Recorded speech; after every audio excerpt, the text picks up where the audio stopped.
Welcome to Fun and Fundraising, everybody. The podcast where we talk with people behind top nonprofit galas and signature fundraising events to showcase how they positively transform their communities. I'm your host, Rob Giardinelli, and today I'm really excited to have a very special guest on. We have my friend Tena Faust, who is the co-president of the Houston PetSet.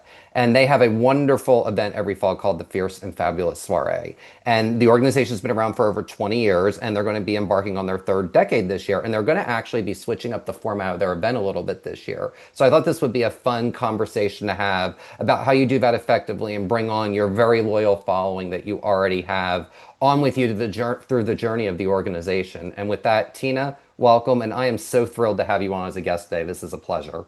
Thank you so much, Rob. We love this podcast, and I'm so honored to be your guest. Oh, thank you so much. So share with our guests what the mission of the Houston Pet Set is. Houston PetSet was originally started as an organization that funded other animal welfare groups. And over the years, that mission has not changed. We believe very much in supporting those grassroots organizations that are in the trenches, but we've evolved a bit, and we ultimately would love to solve the crisis of animal homelessness in Houston and maybe statewide. We believe that it's a solvable problem, and we feel that the resources are there to fix what many cities are facing, and that is a crisis of animal overpopulation. Very, very well said. And I love that you all have the vision to take that beyond Houston's borders ultimately. And I think that's great. And I want to hear a little bit about how you got involved with the organization, because we were just talking in the green room about how you're not necessarily the founder of it, but everyone associates you with the organization because of just your tireless passion and support over the years. So talk about how you got involved and just a little bit more about the history of the organization. Well, the organization was founded by some brilliant people all women in 2004. And we were asked to be on the board in 2008 by Katrina McLean, a friend and a founding board member. So Tam and I, my co-president, have been a part of this organization since then. And what we loved about the organization is it's very strategic. It's different than other organizations in that we're not a rescue group, but we were founded to raise funds for other animal nonprofits. Because when you look at animal welfare, rescue, spay, neuter, that's a very different skill set than fundraising. So it makes sense for there to be one organization that helps fundraise in the community and support the groups that are doing the really important work. I love that. And I love how, what I love about your organization is you realize the tide lifts all boats. And that's what I love about how you all provide such critical resources for so many different, animal focused nonprofits. Yes. Before we hop into that though, where does your passion for for fighting for animals come from? And what about this organization made this kind of be your North Star and your real vessel and channel to really drive that passion? Well, Tama's been passionate too, but I've been passionate about animals since I was 5 years old. I told my dad then, as a little girl, I didn't know the terminology, that I would have a dog farm someday. And what that meant to me as a 5-year-old little blonde girl was that I would have all of the dogs that nobody wanted on a big piece of land, and they would all live with me. Fast forward to 2002, when I wanted to get involved in the animal situation in Houston. I started with the SPCA, but that didn't work out because I couldn't stop crying. I walked through the shelter and I saw the animals in cages, and I knew that kind of the front lines wasn't for me. So that's where Houston PetSet came in. It really fills a strategic niche in this animal welfare community.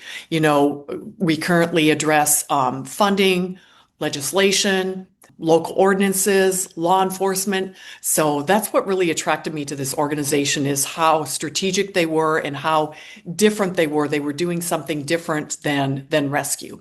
What is so beautiful about that answer to me is you found a way to channel your passion in a way that works for you. So you knew you were passionate about it. You found an organization.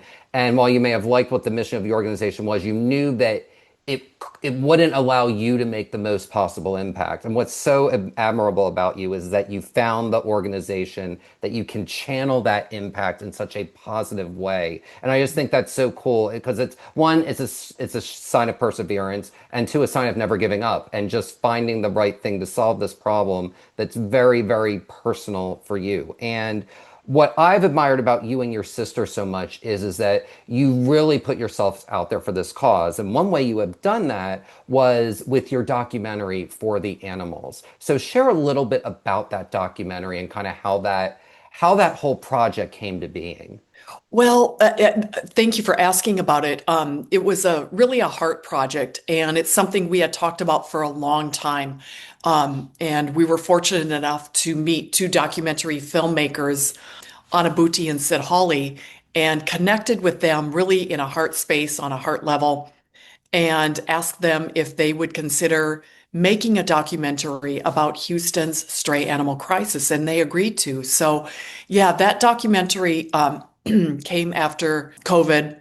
But what our goal was to show how severe the situation is in Houston, to show what it looks like on the streets. Until you've been in neighborhoods in Houston where there's an overpopulation of animals, it's really hard to explain. And we thought we would bring the story to the population, to the people. And hopefully that's what it did. And it absolutely did. And and what makes Houston unique was not before long before COVID, a couple years before COVID, you all also had Harvey. So I know the animal situation has really been exacerbated, probably a little bit more of in Houston and some other places, because just as you all were coming out of that was when COVID hit. Exactly. Yeah. We went from recovering from Harvey to COVID when our shelters went to managed intake, left more animals on the streets. And yeah, it created a perfect storm. Really, I mean, and that's like almost like a 5 year perfect storm as to, kind of how that came and took to be. And so the documentary process. So, I've had other nonprofits ask me, should I do a documentary? How do I go about doing a documentary? What's the right way to do a documentary?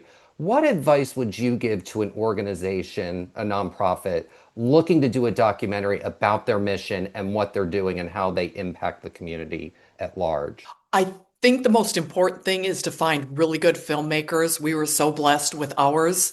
But then also tell your story authentically. Talk about why the cause is important to you.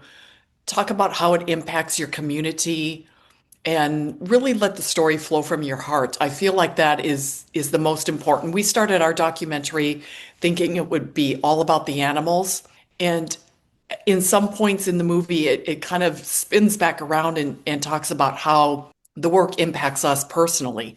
And it does. When you care about animals, when you care about people, and you see suffering every day, it's hard to avoid that impact. So I think for anyone thinking about that, find good filmmakers and tell your story in a heartfelt way. That's fantastic. And I also love your advice about just allow the project, allow the voices to just kind of come up to the forefront. And what you start with, and this is really with any business or any creative project, what you start out thinking and where you end up, they're often two different points, Oh yeah, you a know? 100%. Yes, I never thought it would be about us. And it wound up being about, how it impacts how animal welfare and the work that we do. And of course, we're supported by an incredible team, but how it impacts our life personally. And that was really eye-opening for me. It was almost therapeutic.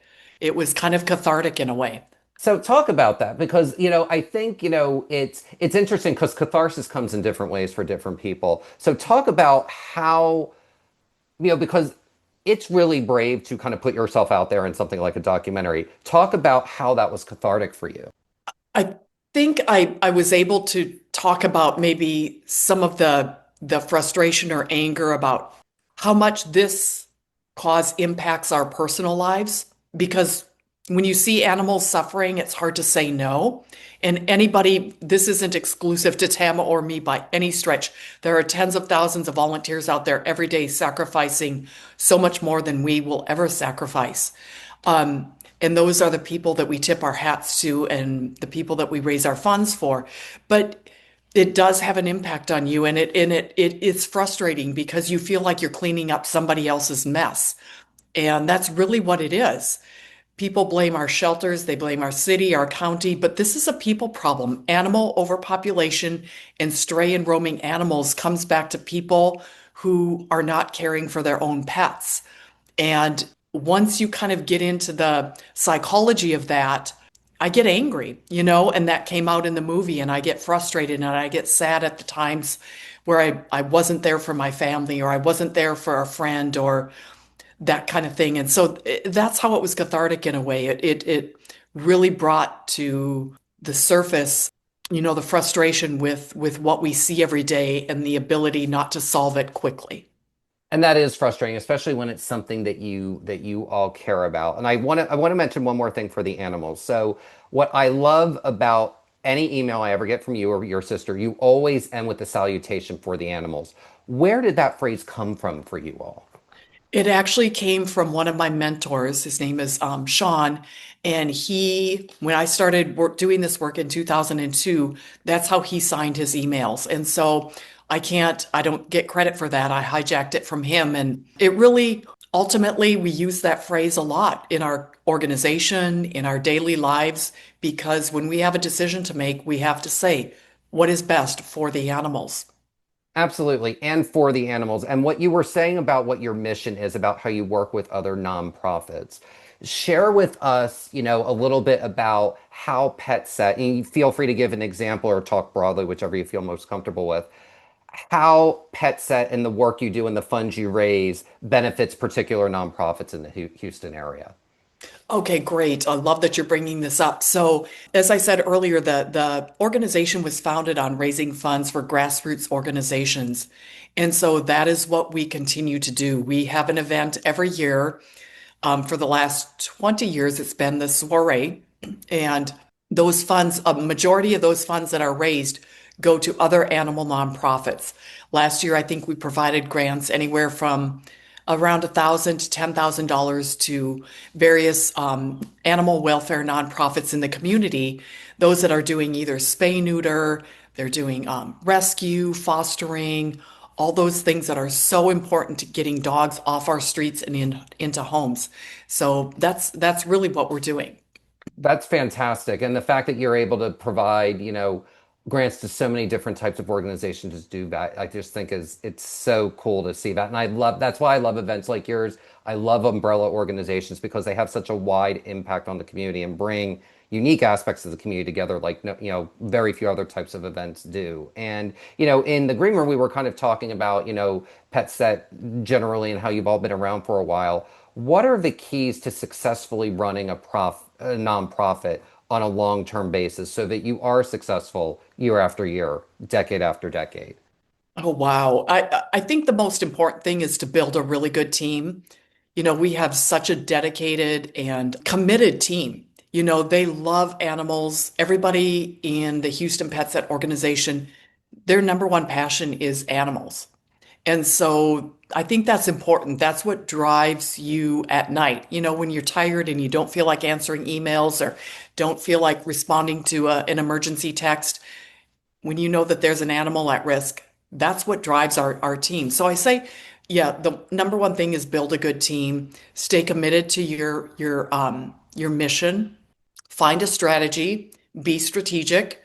Everybody's tactical. It's easy to be tactical, but also have that long-term strategy, a 2-year plan, a 5-year plan, a 10-year plan, but also be nimble. Opportunities present themselves all the time. And if you're committed to one path and you're not willing to stray from that, and this opportunity comes along, I feel like God, universe, whoever your, higher power is, watches over philanthropic efforts, and provides opportunities. And so be nimble. Something might come along that looks not in line with your strategy, but it might be something really good. So we've had a lot of great opportunities come our way. We've been nimble. We've stayed true to our strategy. That's solving the problem of animal homelessness. And there's so many good animal welfare or I'm sorry, so many good nonprofits in Houston that, we also look to others to mentor us. That's really good. And it goes to show that different people are different experts in different things. And I'm really glad that you said mentorship really does go both ways. There is no person who is the supreme expert on everything and just is one who, only gives out advice. People need, they need both giving advice and getting advice because that really is the hallmark of a great leader, like you and Tama have been with this organization for such a long time. Yes, we've had so many great people, coach us along the way, give us advice, and then just people that you look at. My husband, for example, runs a company. I ask him all the time, what should we do? And he's a great mentor to me. I mean, it's really nice to have that. There are donors, there are other philanthropists in the city, many of them that are close to Houston PetSet that I reach out to on a regular basis. So it's really good to have people supporting the work that we do, not just financially, but in spirit and in with guidance. And that's absolutely the case. And that's one of the things I love about the Pet Set Gala when I've been there, or any Pet Set event, is it really does have a good crossover of so many people who support not just animals, but they support other things. You'll see art patrons, you'll see children's advocates, you'll see people that support Memorial Hermann. You get this really unique cross section. What advice would you give to somebody that, to reach out to maybe different aspects of the philanthropic community that may not necessarily be top of mind to them? I would say, make your event fun for one thing. We try to have a fun event. We try to get our message across, but at the same time, we really want to have a fun event. And we try to support other nonprofits in the community. I think it's important to support the work that everybody's doing.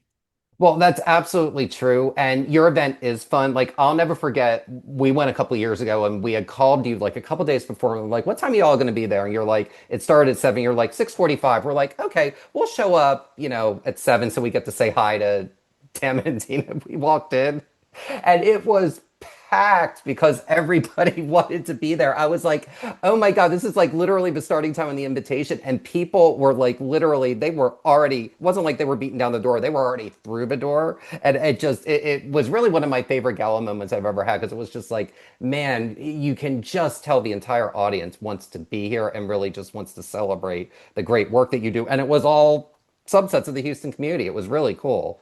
So nice of you to say that. I did not know that, but thank you. I never know what time it is the night of the soiree. It could be 6, it could be 9, but thank you for saying that. We are blessed with so many good supporters of our event year after year after year, and we're really counting on them again this year. Absolutely. Well, what advice would you give? Like, what is the secret to getting people to attend again and again? Because really, the first person that ever told me about your organization is our mutual friend Neil Hamill, who sadly passed away a couple of years ago, and that's how I initially understood and heard about the great work that you all do. Talk a little bit about how you get a devoted following that attends year after year after year. I feel like we have a fun event, and I think people want to go and have fun. I think that's one thing. We said, even if animal welfare isn't your cause, at least come out and have fun with us. I think the other thing is to appreciate your donors. We try to do that as best as we can. It's a challenge because we're a very small organization. We have a staff of 5, and when you have 600 people attend an event, it's hard to reach everybody. But I hope everybody feels appreciated and knows that whether they bought a $350 ticket or a $50,000 table, that we're so, so grateful to them for their support. It's not for us. It's goes to our tagline. It's for the animals. Absolutely. And I'm glad that we brought that line back up because I just think it's a brilliant line. And you had mentioned, you are shifting things this year, from a nighttime event to a brunch. So Mhm. talk about what motivated you all as an organization to decide to make this shift as you embark on, your third decade, as an organization. Well, I mean, a couple of factors. To be brutally honest, Tam and I were considering not sharing another event, just hoping somebody else would step up, but realized in the, process of that whole thought process that we needed to continue to raise funds for other animal nonprofits. And so the night times, the Fridays and Saturday nights are getting pretty crowded in Houston. There are a lot of really good organizations doing a lot of events. And we thought, why not switch it up? Why not go to a Sunday brunch? Those days are pretty open. The only thing we might be competing with, maybe football and church. but we're not going to be competing with any other huge philanthropic event. And we kind of like the idea of a Sunday fun day, end early. We also found a beautiful venue in La Tesserae that kind of lends itself to an afternoon event.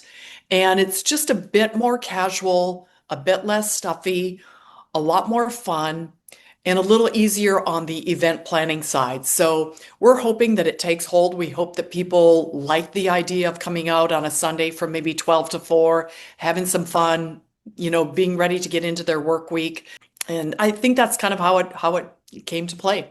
That's fantastic. And I love a good lunch event and a good brunch event. And brunch is I hope that more organizations take the opportunity to start doing that going forward and find different things to do. They don't always have to be on Friday and Saturday night, and there's so many other ways to go about that. And looking back now that you've gone through doing a format change, what advice would you give to a nonprofit looking to consider a change of the format for their own signature fundraising event? I guess, stay true to your mission.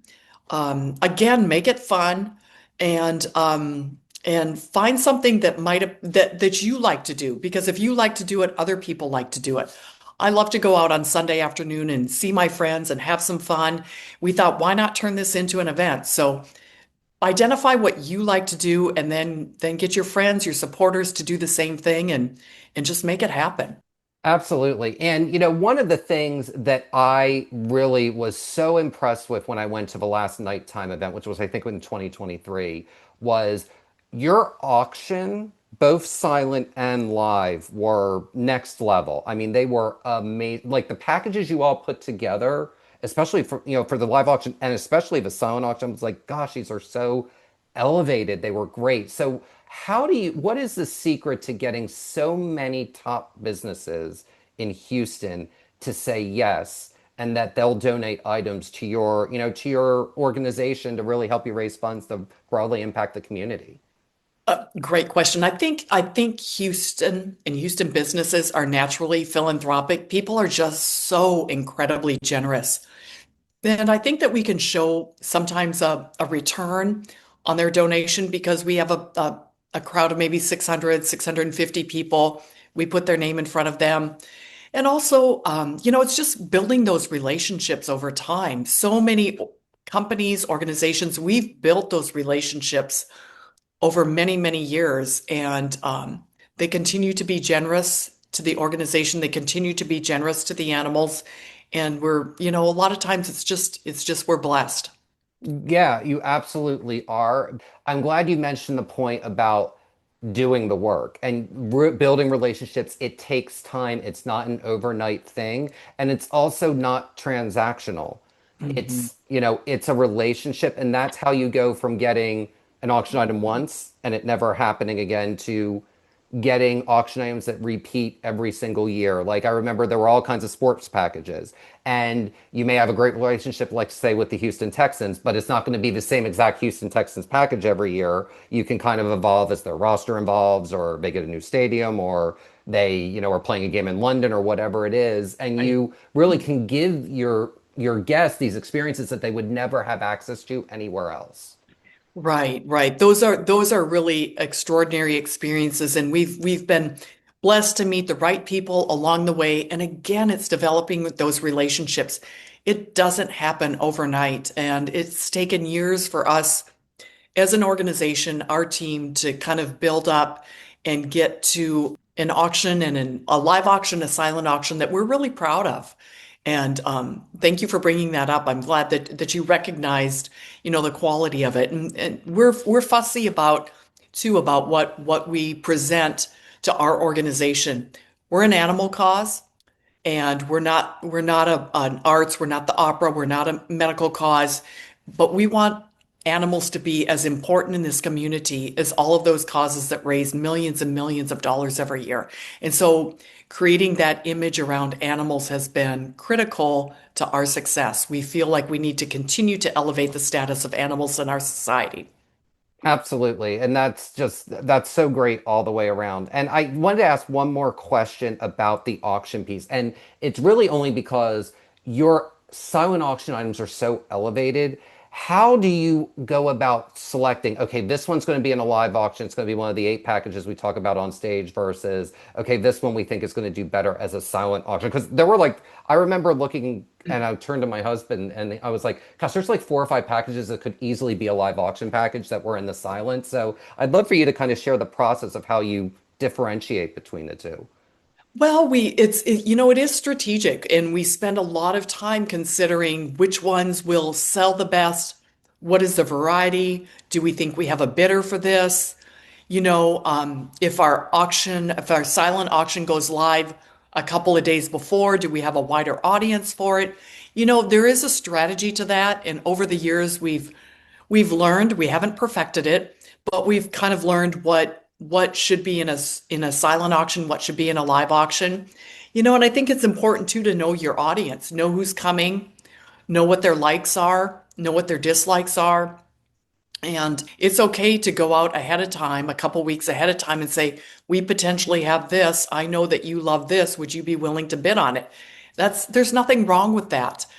The money is going to a good cause, and it's okay to be strategic. It's okay to be thoughtful about how your event plays out and to the greatest success possible, because all the causes are really important.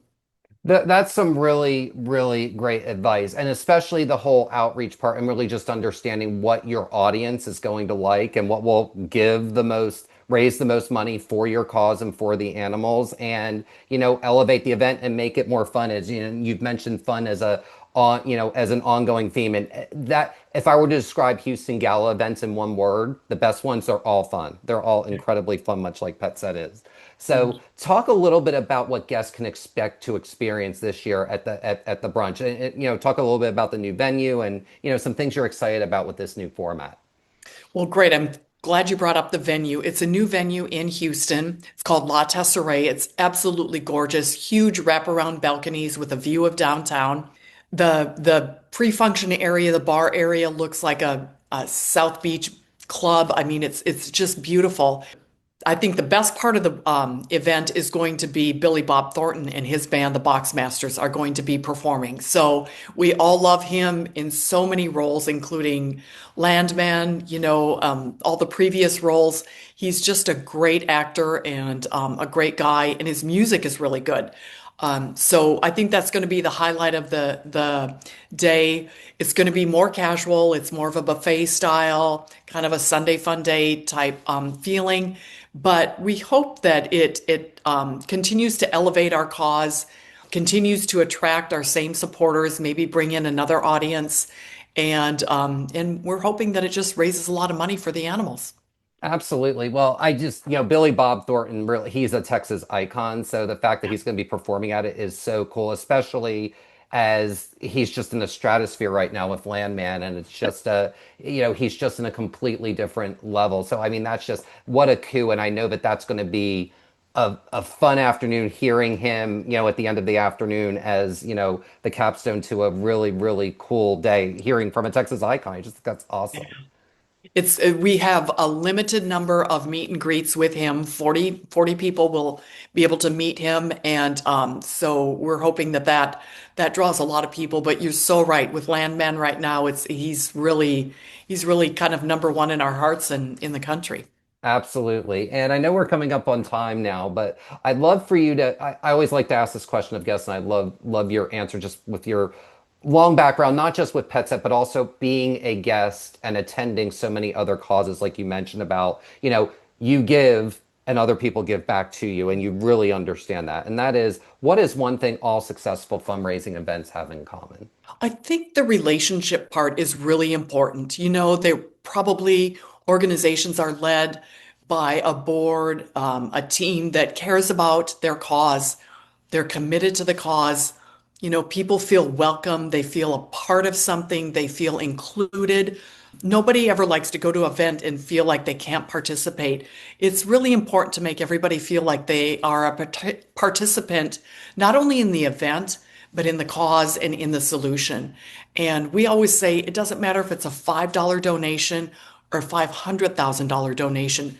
That donor gave from their heart, and the energy that came with that gift is exactly the same. So I think it's important to recognize the supporters that make all these events so successful.